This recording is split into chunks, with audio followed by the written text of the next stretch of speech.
And there are quite a few Trailblazers that have a lot of admiration for Dr. Jack Ramsay, not the least of which is our guest at this time, Blazers head coach Terry Stotts. And, Coach, I know probably a bittersweet day for you in a lot of respects. Terrific win last night, but the sad news about the passing of Dr. Jack. And you're somebody that ever since you came here to Portland talked openly about the fact that you wanted your teams to remind people of the great Dr. Jack Trailblazer teams.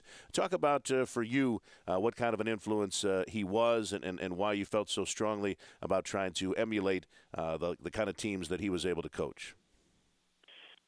You know, in 1977 was a long time ago. It's 40 years ago or whatever, and it was a different time, a different era in basketball. But the fundamental of teamwork and playing together, and the team being stronger than the individual, are all concepts that are constant. And that more than the X and O's of the game in the 70s, it was the way that team played together, and certainly Coach Ramsay was the architect of that. And I think it's a compliment to any coach or any team that your team plays together, and it epitomizes teamwork. And I thought that's what the 77 team was, obviously, and Coach Ramsay is identified with that.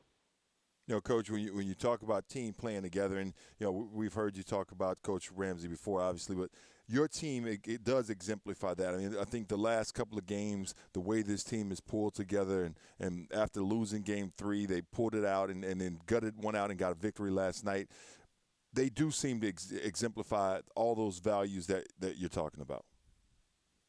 Well, they do, and like I said, it's a different era, and I've had some people, ask me about comparing our team to his. I think it's difficult to compare eras, but as much as you can in today's basketball, to the way we won the game last night and the way we've played for most part of the season, I do think that we play as a team and we play together, and we're better because of how we play together. And certainly we have great players, but I think we play better because we play together.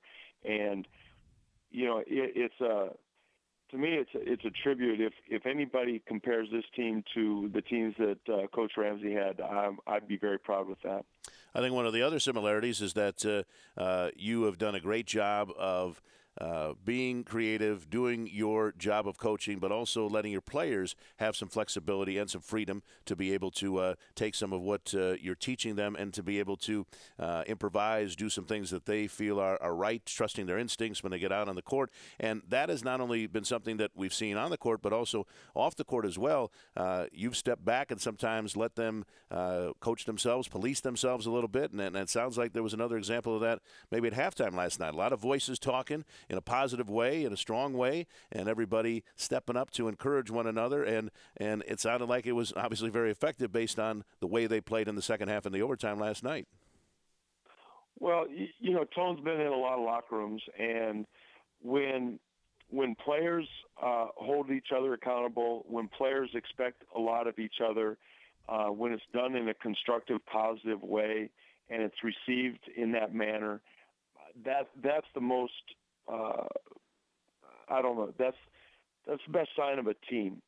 As a coach, obviously it's my job to instill some of that, but at this level, when players in the locker room respect each other enough to take care of that and express their views, and I couldn't hear exactly what was being said. I know it was loud, and it was it's motivational, but it was all for the greater good. And to me, that's the most important thing. And if your team can do that, it's very special.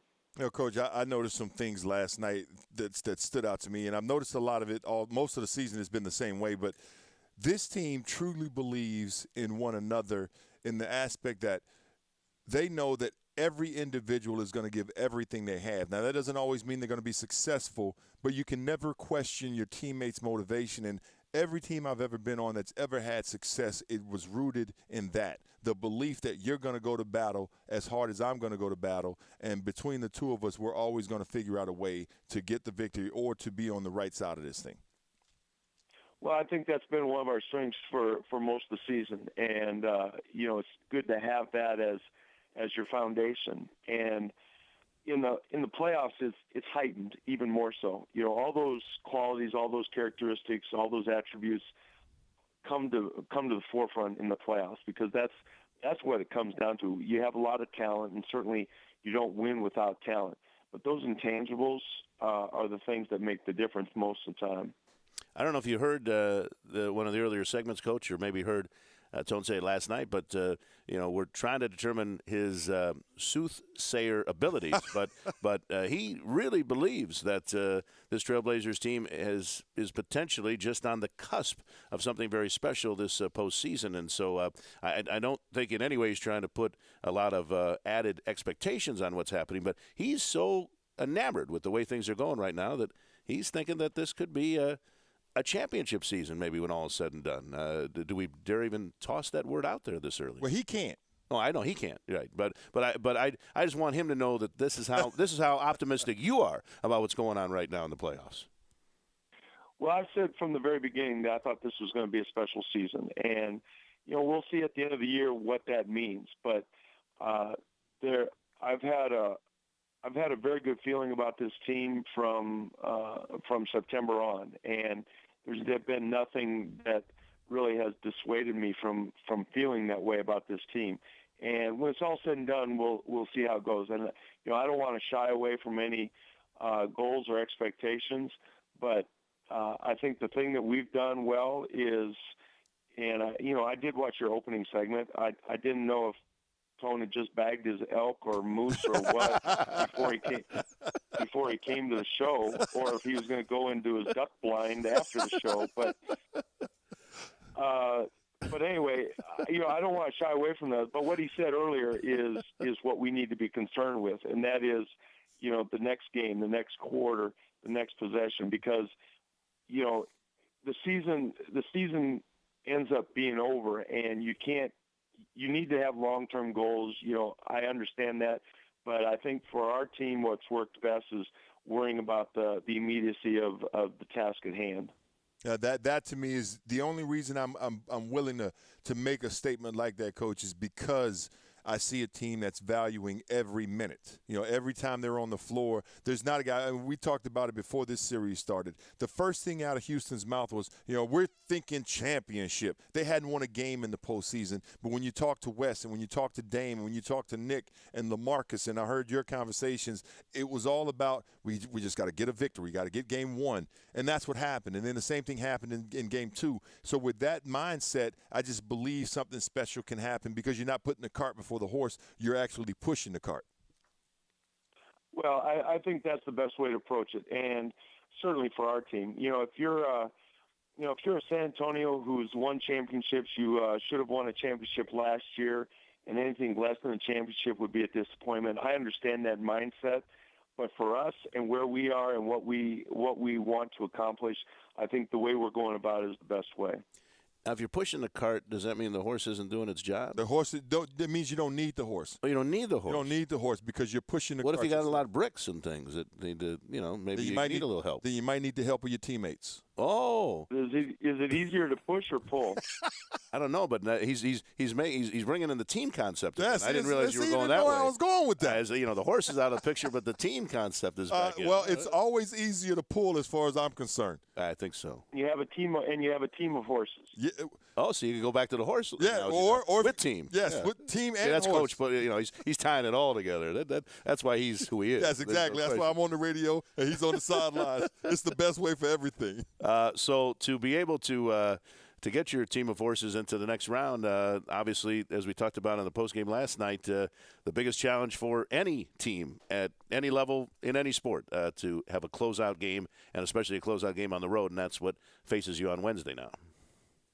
No, it's definitely going to be a challenge, and 3-1 is great. It's great to be up 3-1, but closing a team out is very difficult. It's even more difficult on the road, and our mindset has to be the same. And I talking to some of the players today, I like where we are. I like where our minds are at, and we're going to be ready to play on Wednesday.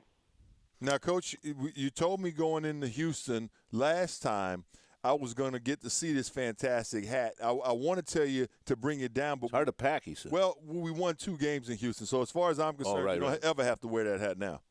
Well, at least in Houston. At least not in Houston. I was talking to my wife about that, and I think I'll be wearing it about Portland, going to the markets and the farmers markets, and just walking around downtown. I think that's it's a nice summer hat. Traveling with it is difficult, but believe me, it will be in use.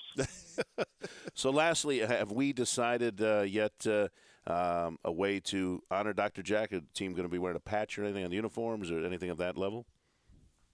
There are things in the works, yes. Okay, very good. Coach, thank you for the visit on one of 2 days to reflect on things and look ahead. And we'll see you on the plane ride headed to Houston for hopefully the last game of this series tomorrow. Tony, are you going dove hunting in Texas or feral hogs? I'm going down to see the feral hog guy. Yes.